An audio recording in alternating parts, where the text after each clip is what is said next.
Hey, good afternoon and happy Friday to you all. This is Carolina Weather Authority meteorologist Joshua Nagelberg, and we've got an awful lot to talk about in the tropics. Here we go. It's not yet named, but I've got the rumor mill says it will be at 5 o'clock here. Beta, our next tropical storm in the Central Gulf, looks to be the next problem for the United States, particularly for Texas and Louisiana, with the potential for a lot of rain and maybe somewhere a landfall here as well, depending on how it's going to track. And that's going to be a little bit uncertain, but the models are starting to show a little bit more direction in where they think this is going to go next week. So we've got that to talk about. Here's the other big story. Today we had 3 new named storms. Wilfred, and no, not Wilford, Wilfred. I've seen it Wilford today on the internet. Alpha, which is up for debate right now, and it looks like we'll have Beta before the end of the afternoon or evening in the western Gulf of Mexico. 23 named storms here on September 18th, folks. 8 of them hurricanes, and 2 of those major hurricanes. Pretty crazy stuff here. All right, so before we go any further, we're going to have more videos coming up next week and beyond, so please subscribe to our YouTube channel so you don't miss any of those. Let's take a look at what's going on here on the map. Here is Hurricane Teddy. That's the biggest storm on the map. Looks like it's going to be probably weakening a little bit to a Category 3 at the next advisory. We did have Vicky out here. That has fallen apart. Wilfred, our tropical storm that formed earlier today in the eastern Atlantic, no threat to land right now. Tropical soon-to-be storm Beta, 22 is the depression name. There was a plane supposed to go into that earlier. It had to turn around, got hit by lightning, had some damage. But likely a new plane in there is going to find this is Beta. And off the map almost, we've got Subtropical Storm Alpha. And I fixed the map for you guys here so you can call me Al. Oh, we're getting a little crazy here. Also, we've got this wave to watch here, and down the road could be something that forms north of the Cape Verde Islands. Right now, nothing we're too concerned with, and Paulette may try to make a comeback. Don't call it a comeback here. South of the Azores early next week, but again, no real threat to land at this point. And, you know, we're going to have more storms after this next 5-day stretch. As if you couldn't tell, it wasn't very busy last week. It's going to be this next coming week as well. All right, so here's a look at the satellite image. This is 22, soon to be Beta. This is Major Hurricane Teddy. This is Bermuda for reference. That got hit last week by Paulette, which is up here, and likely to enter some warmer waters, could form into another round of a tropical depression or storm here, or at least subtropical. This is the remains of Vicky sheared, and at this point just a low cloud swirl mostly. This is Tropical Storm Wilfred. This is our next wave getting ready to come off the West African coastline and could develop when it gets out into here. And right off the map, we do have Subtropical Storm Alpha. This, by the way, could be the ghost of Sally. Might try to form low pressure and move quickly out to sea. No threat to anybody. And then the next area we're going to have to keep an eye on down the road is the Southwest Caribbean. We've got time for that, though. But here in the Carolinas, you're probably thinking, well, you said we were going to get a major hurricane. Well, guess what? This could be the area that we're watching in a couple weeks. Not saying it's going to happen yet, but something that at least we have to watch. All right, here's Major Hurricane Teddy getting close to sunset over the central Atlantic. You can see those towering tops. Yesterday around this time actually looked like it might have been a little bit stronger. It's still doing pretty well, but may have reached its peak for now. But something that we're going to have to watch closely as it approaches Bermuda here early next week. And Bermuda just got hit by Paulette early Monday morning, so we're talking exactly a week from then we could have another threat to Bermuda, although models right now are starting to at least give it a little bit of a shift to the right, but we'll have to watch, of course. Here's a plane that's going into Teddy. It's finding the pressure is holding steady in the low 950s. It was in the mid 940s, so it's a bit weaker, but still a storm that is very powerful, of course. And we're going to have another flight that's going to go into, well, I can't find it here, but we should have another flight leaving later on to go into what we think is Beta at this point.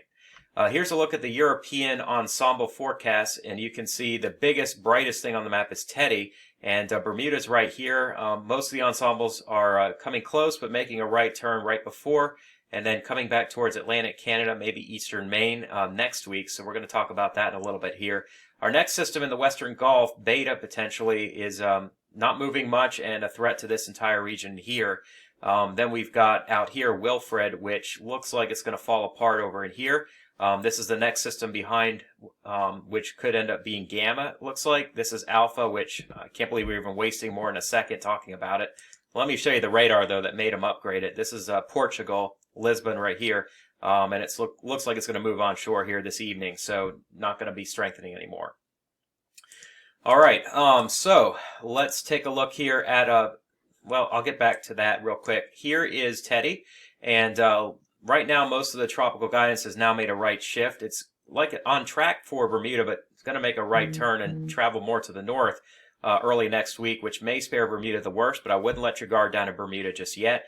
And then an upper low is going to drop into the eastern or to the western Atlantic off New England, and it's going to try to entice the system to slow down and bend back to the left a little bit, which could end up being a really bad situation for Nova Scotia here towards the middle of next week. So if you're there, you should certainly be watching. In Maine, I wouldn't let up just yet either. Same for New Brunswick. Right now, Nova Scotia, though, looks like it could take it on the chin here next week. And here are the ensemble solutions, which show it may try to get back close to Maine and New Brunswick, but most likely Nova Scotia is going to take a direct hit from this, kind of like it did from Juan several years back, and Igor as well came up to Newfoundland. So Eastern Canada's had a couple of big ones, but not very many.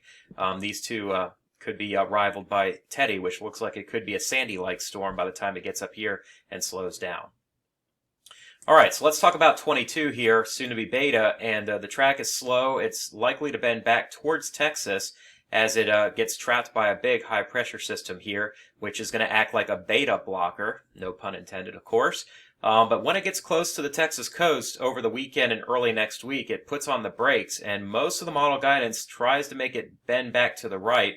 Question is, will that be over the coastline or will it be over the water? Either way, the rain's coming into Texas, and it could be quite a bit. But if you're in Louisiana, definitely don't let up your guard. All the moisture on the east side of this circulation could certainly come into play. And, oh, by the way, the water's warm enough here where we could have perhaps a hurricane by early next week if it doesn't make landfall, or a hurricane close to the coast. I don't know yet if it's going to keep that strength, but storms have overachieved in the Gulf this season. There's nothing to say that this one can't, but we could have a hurricane threat to the upper Texas coast and western Louisiana, which is the absolute worst thing that these folks need to hear about after Laura hit just about a month ago. Pretty crazy stuff. All right. Let's look at the GEFS ensemble, and that shows where our low pressure centers are going to be. You can see Teddy coming up here. This is Sunday evening. And then here, Beta coming up close to Texas-Mexican coastline Monday, but look how it stalls. There are several solutions that kick it back offshore. As you can see, it starts to spin out towards the east. And these are various solutions of the model, so various areas of low pressure could be anywhere from here, which looks like the strongest, to some weaker solutions near the coast, back over the water, or even moving into Louisiana by next Wednesday. Here you can see Teddy, which looks like it's going to slow down as it comes towards Nova Scotia, and then eventually should accelerate off to the northeast. But there are a few solutions that still take it up right along the U.S.-Canada border of Maine and New Brunswick. So definitely nothing that we want to stop watching for sure. It could be a big weather maker. By the way, here with Beta, a few solutions turn this into a hurricane and strengthen it and turn it right across the central Gulf. That's not too far-fetched, but with high pressure coming down and blocking it, it may have nowhere to go but to the right. So this storm very much uncertain. Oh, by the way, there's going to be potential development towards the final week of September in the Western Caribbean. And that's something we want to keep our eyes on, maybe in Cuba and Florida, and perhaps the southwestern Gulf once again for the beginning of October. I did want to show you something real quick talking about that. This is the climate forecast system, shows the anomalies of the surface pressure, and you can see pressures are expected to be lower than average in the Florida-Cuba area, Bahamas area between the 3rd and 13th of October. So in the Carolinas, this is something we definitely have to be watching for. I'm not predicting anything just yet, of course. It's 2-3 weeks out. But something coming up through the Caribbean, up the East Coast, is certainly of concern down the road, something we're going to have to watch. The GFS, by the way, does develop a system here in the southwestern Caribbean next weekend. So this week, upcoming, it's got a system, looks like Beta, coming into Louisiana. It's got the Teddy coming up through Nova Scotia and then turning right and weakening. Our next system could be forming here north of Puerto Rico, another system to keep an eye on. The remains of Paulette here, and we'll keep an eye down here to see what happens with perhaps Gamma. And then, oh, by the way, here in the Western Caribbean, we've got high pressure rebuilding, trough left behind here, moving out to the Great Lakes, which is keeping us cool here to end the month.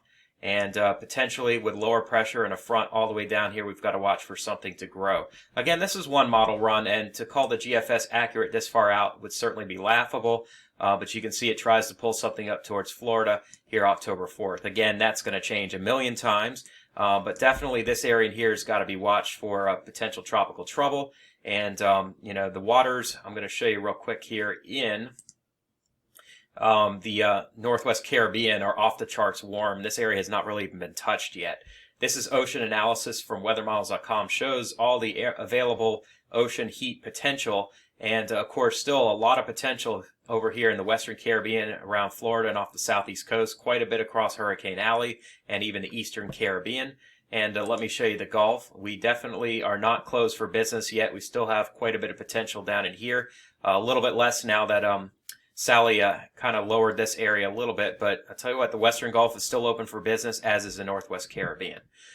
All right, so let's catch our breath here real quick. Let's look at let me see if I can show you this real quick here.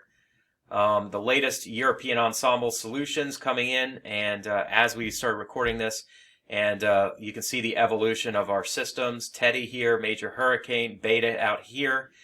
This is Wilfred. This is Paulette. This, of course, is weakening Alpha, and this could be Gamma in here. I'm not too worried about this at this point, but this is by Sunday. And then as we get into early next week, you can see, of course, the models are going to diverge. But you can see kind of where Teddy's expected to go into Nova Scotia. You can see where potential beta is going to be near the Texas coast. And several solutions then kick it back out and move it east towards Louisiana. And then as we get farther along, we're going to have to, of course, keep an eye on what could form here in the Southwest Caribbean in about 10 to 12 days.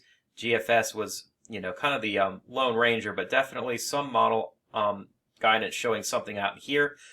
So we're definitely not even close to shutting things down at this point. We've got several more weeks of activity, it looks like. Real quick, let's take a look at rainfall potential, because I did mention this could be a big flood threat for Texas and Louisiana. This is just the NAM over the next 60 hours, showing over the Gulf potentially 40 inches of rain out in here with a stalled system. And some of that rain starts to move onshore Texas and southwest Louisiana. As we go beyond that, the European right on through next week shows a potential for 20 inches over in here, but maybe some heavy amounts getting into western Louisiana, and of course the Texas Big Bend and even up into the Houston area. The GFS shows just complete crushing of heavy rain across the entire Texas coastline with a foot likely. It's got another area of maximum rain over central and southwest Louisiana, 12 inches for Lake Charles. That's definitely no good. And maybe some heavy rain south in New Orleans as well. The ensemble prediction system takes the average of everything, shows a large area of a foot of rain possible in here, 14 inches, the mean average, of course, and several inches along the coast. And finally, the Weather Prediction Center has that area kind of looking a lot like the GFS did, of a foot of rain along the coast. Galveston could get a foot of rain, Lake Charles at least 6 inches, Houston at least 6. And if this system were out over here, this could turn into a Harvey situation. But right now, it's going to be mostly off the coast. But a very big rain event coming for the coast, coastal flooding. And we'll have to watch to see if this thing spins up into a hurricane early next week. Could be a big deal for us. All right, folks, thanks for joining us. And again, we may be crossing more names off the list next week. Hopefully things are going to slow down here. We're at way above record pace. 30 storms looks likely this season, maybe even 35. It's just insane. Subscribe to our YouTube channel as we keep you posted on the new developments. And enjoy this beautiful weather we're going to have next week across the southeast with chilly temperatures at night. All right, everyone, have a great weekend and God bless. See you later.